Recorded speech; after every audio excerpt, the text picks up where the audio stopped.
ચિત્રા જીઆઈડીસીમાં બનેલી મારામારીમાં બનાવ હત્યામાં પરિણમ્યો હતો, જેના આરોપીને પોલીસે ઝડપી લઈ કાર્યવાહી હાથ ધરી હતી।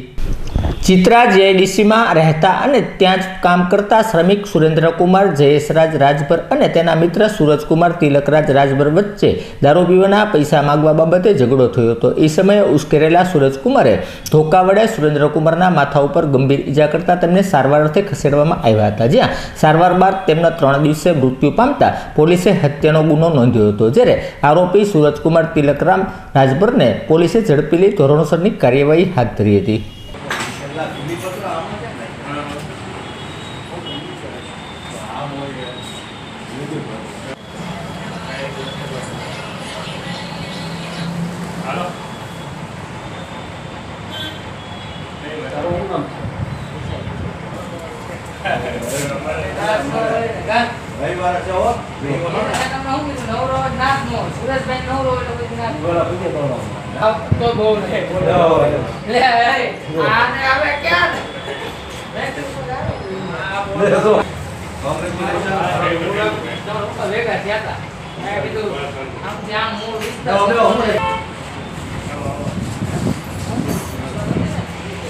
Congratulations.